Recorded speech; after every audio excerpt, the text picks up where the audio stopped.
श्री शिवाय नमस्ते। आप सबका स्वागत है मेरे चैनल शिव की दीवानी पर। तो आज मैं आपको बताने जा रही हूँ गुरु पूर्णिमा महोत्सव के विषय में जो कथा चल रही है सीहोर में 24 जुलाई से 29 जुलाई तक, जो 1 बजे से 4 बजे तक टीवी पर प्रसारण हो रही है, उसके बारे में। अगर आपने आज की कथा मिस कर दिया या आपकी थोड़ी बहुत कथा रह गई है देखने से, तो मैं आपको उसके की पॉइंट्स और उसमें बताए गए उपायों के बारे में बताने जा रही हूँ। तो आइए शुरू करते हैं। प्रदीप मिश्रा जी ने बताया कि भक्ति करने की कोई उम्र नहीं होती, तो इसलिए आप किसी भी उम्र में भक्ति कर सकते हैं। मीराबाई जो थी, उन्होंने 3 साल की उम्र में भक्ति को प्राप्त कर लिया था, और प्रहलाद जी जो थे, उन्होंने 4 वर्ष की उम्र में भक्ति को प्राप्त कर लिया था। उसके बाद उन्होंने बताया है दूसरा पॉइंट शिव पंचायत के बारे में। शिव पंचायत के बारे में उन्होंने बताया जिसमें 5 देवता बैठते हैं, जिसमें शिव शंभू, माता पार्वती, गणेश जी और सूर्य देवता होते हैं। तो उन्होंने बताया है कि शिव पंचायत के जो देवता होते हैं वही आपके आगे के जो कर्म होते हैं उन्हें डिसाइड करते हैं। उनके बारे में आपने कितना नाम जप किया है, जीवन में कितना भगवान का नाम अपनी जीभ से लिया है, और उनके कितने आपने मंदिर में जाकर पूजा पाठ की है, वो आपके चरणों में जो भगवान के मंदिर की सुगंध आती है उससे वो जान लेते हैं, और उसी के अनुसार आपके आगे आने वाले जीवन में आपको नौकरी और जो भी चीज़ें होती हैं वो प्रदान करते हैं। उसके बाद गुरुजी ने जो तीसरा पॉइंट बताया है कि 2 समय पर किया हुआ भजन जो है वो हमेशा हमारे साथ रहता है। सबसे पहला है कि जब घर में बच्चे का जन्म हो रहा हो तो उसकी नाल कट रही हो, नाल कटने से पहले अगर भगवान का नाम ले लिया तो उसका दूसरा जन्म नहीं होगा। उसके बाद गुरुजी ने दूसरा समय बताया है जिसमें उन्होंने बताया कि जब हम भगवान को जल अर्पित करने के लिए घर से निकलते हैं लोटा लेकर, और लोटे को भरकर जब हम रास्ते में जाते हैं, तो जब लोटा हमारे हाथ में होता है तो रास्ते में जितना भी हम भगवान का नाम जप करते हैं तो उससे भी हमें जो है बहुत पुण्य प्राप्त होता है। इससे शिव जो है हमारा कल्याण करते हैं और हमारा जो भजन है आगे तक हमारे साथ रहता है। इसके बाद जानकारी दी है प्रदीप मिश्रा जी ने कि यदि कोई भी स्त्री है वो घर का कोई भी काम कर रही है, काम करने से या थोड़ी लेट हो गई है मंदिर जाने में, सारे काम निपटाने में या कुछ करने में लेट हो गई है, तो ऐसा नहीं है कि वो लेट नहीं जा सकती है। उसका पहला धर्म है कि अपने कार्य को संपूर्ण करना, अपने कार्य को ख़त्म करना, उसके बाद ही वह मंदिर जाए। उसका सबसे पहले कर्तव्य जो है वो अपने घर वालों और बच्चों और सास ससुर को देखने का है, उसके बाद ही वो मंदिर जाए। तो अच्छा ऐसा ना सोचे कि वो लेट हो गई। यदि वो दिन में मंदिर नहीं जा पाती है तो वो दोपहर में भी मंदिर जा सकती है। इसके बारे में गुरुजी ने बताया है कि यदि आप दिन में मंदिर नहीं जा पा रहे हैं तो आप दोपहर में भी जा सकते हैं। दोपहर में यदि मंदिर आपका बंद है तो आप क्या करें, जब बाहर जो भी कंकड़ शंकड़ पड़े हों मंदिर के बाहर या कोई भी पेड़ पौधा हो, उसमें शिव जी का ध्यान करके उस जल को वहाँ पर अर्पित कर दे। भगवान शिव कहते हैं कि यदि कोई भूले से भी मेरा नाम लेकर गलती से भी मुझे जल चढ़ा देगा तो मैं उसे भी स्वीकार कर लूँगा। इस बारे में गुरुजी ने बताया है। 5वीं जानकारी दी है गुरुजी ने कि आजकल के लोग कहते हैं कि हाँ, हम जो है जल्दी से बूढ़े हो रहे हैं, हमारी जो उम्र है वो छोटी हो गई है। आजकल की छोटी छोटी उम्र में ही सबके कमर दर्द, पेट दर्द और घुटनों में दर्द शुरू हो गया है। लेकिन प्रदीप मिश्रा जी कहते हैं कि लेकिन जवान जो है वो कभी बूढ़ी नहीं होती।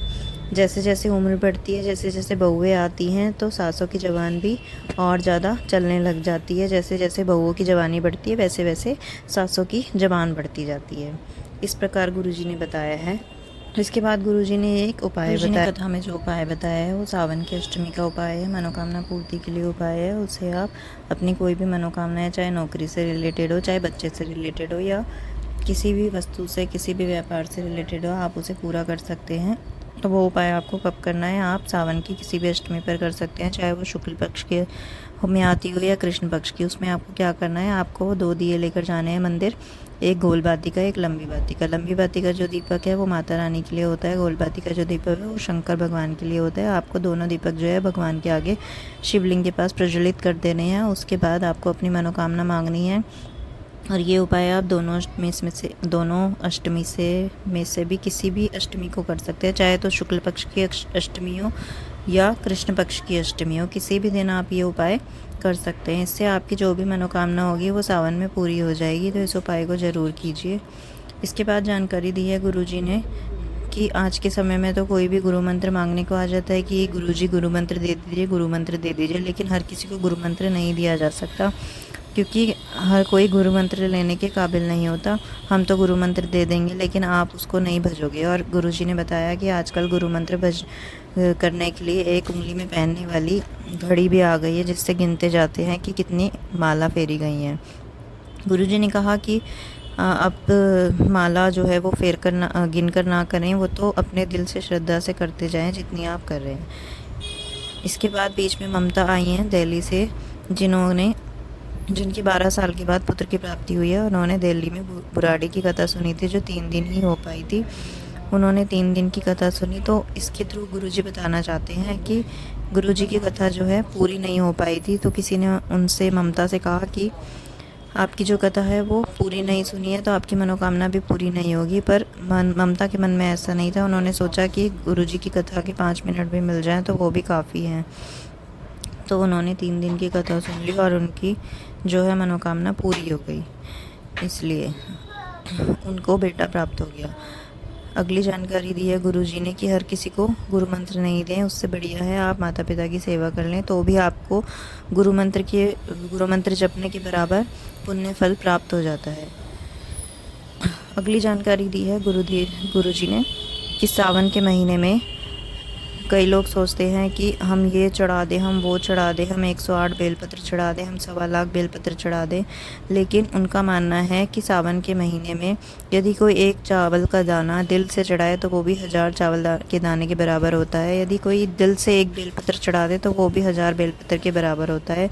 और यदि कोई एक फूल दिल से चढ़ा दे तो वो भी 1000 फूल के बराबर होता है। तो इसलिए आप चाहे कम चढ़ाएं या ज़्यादा चढ़ाएं, पर दिल से चढ़ाएं, भाव से चढ़ाएं। भगवान को वही स्वीकार्य होगा, जो दिल से ना चढ़ाए गए वो स्वीकार नहीं करते हैं महादेव। आगे बढ़ते हैं दूसरी जानकारी की तरफ, जिसमें महादेव जी ने बताया है कि कांवड़िए जो हैं, जो काफ़ी ज़्यादा जल लेकर चले जाते हैं आजकल, 10 किलो, 12 किलो या 10 लोटे या 18 लोटे, काफ़ी सारा जल लेकर जो है कांवड़िए चल देते हैं, पर उनसे उठाया नहीं जाता। और घर पर उनके जो फैमिली वाले लोग हैं वो भी परेशान हो रहे होते हैं कि ये जो है सारा कैसे जाएगा इतना सारा जल लेकर। तो गुरुजी का कहना ये है कि आप दिखावा ना करें, इतना जल ना लेकर जाएं, थोड़ा बहुत जल ले जाएं और जितना आप उठाकर ले जा पाएँ आसानी से, जिससे आपकी दिक्कत ना हो, आप उतना ही जल ले जाएं। इस बारे में गुरुजी ने ये कहा है। इसके बाद गुरुजी बताते हैं कि गुरु से रिलेटेड एक वाक्य उन्होंने बताया है कि जब द्रौपदी की जो है साड़ी खींची जा रही थी, उसका जो हरण किया जा रहा था, उस समय द्रौपदी ने गुरु द्रोणाचार्य से कहा कि आप मुझे बता दीजिए, आप मुझे गुरु मंत्र दे दीजिए, भाई ये सब मेरा चीर हरण कर रहे हैं, मेरी जो है वस्त्र हरण कर रहे हैं, तो मैं कैसे भगवान का नाम लूँ, मैं तो रजोधर्म से हूँ 3 दिन से। तब गुरु द्रोणाचार्य ने कहा कि कोई नहीं, तुम भगवान का नाम तो ले सकती हो यदि पूजा नहीं कर सकती तो। और जैसे ही उसने भगवान का नाम जप किया तो भगवान फ़ौरन उसे बचाने के लिए आ गए। तो इसके माध्यम से गुरुजी ये बताना चाहते हैं कि आप अगर रजोधर्म से भी हैं तो आप भगवान का नाम जप जो है कर सकते हैं। और पार्वती माता ने ऐसा वचन लिया था भगवान से कि जब भी कोई स्त्री उन्हें बुलाएगी, अगर वो मुसीबत में होगी तो भगवान को जाना पड़ेगा। इसके बाद गुरुजी ने एक बहुत बड़ी जानकारी दी है। वो जानकारी ये है कि उनसे किसी ने पूछा कि कुबेरेश्वर धाम में ई रिक्शा चलने की जो शुरुआत है वो कब से होगी। तो गुरुजी ने कहा कि वो बहुत ही जल्द चलने वाले हैं, और जो गुरुजी हैं वो एक ऐसी व्यवस्था करने वाले हैं जिससे कि बिना शुल्क के ई रिक्शा जो है कुबेरेश्वर धाम के आसपास चला करेंगे, और उससे कोई शुल्क नहीं लिया, किसी भी भक्त से कोई शुल्क नहीं लिया जाएगा आसपास में उनको छोड़कर आने के लिए। और एक बात और उन्होंने ऐसी डिसाइड की है कि बुज़ुर्गों के लिए जब कथा होगी तो अलग से बैरिकेड बनाया जाए, जिससे वो आसानी से वहाँ बैठ पाएँ, उन्हें कोई दिक्कत ना हो। इसके बाद गुरुजी ने जानकारी दी है अपनी अगली कथा की, जो 17 अगस्त से 23 अगस्त को होने वाली है भिलाई में। और जो कांवड़ मेला है कुबेरेश्वर धाम में वो 30 जुलाई से शुरू हो रहा है। तो आप उसकी 30 जुलाई से जो है कांवड़ भरने भी जा सकते हैं सीवन नदी के पास। और यदि आप प्रदोष की कांवड़ भरना चाहते हैं तो 25 अगस्त को भरी जाएगी, भोम प्रदोष के दिन। तो यदि आप भोम प्रदोष वाले दिन गुरुजी के साथ कांवड़ भरना चाहते हैं तो आप 25 अगस्त को जा सकते हैं। इसके बाद गुरुजी ने बताया है कि आपको जीवन में बहुत पुण्य करना चाहिए। जितना आपके जीवन में पुण्य बढ़ेगा उतना ही आप धनवान बनते जाओगे। जितना आप दान पुण्य करोगे, जितना भूखों को भोजन कराओगे, दान दोगे, उतना ही आपके घर पर धन आता जाएगा।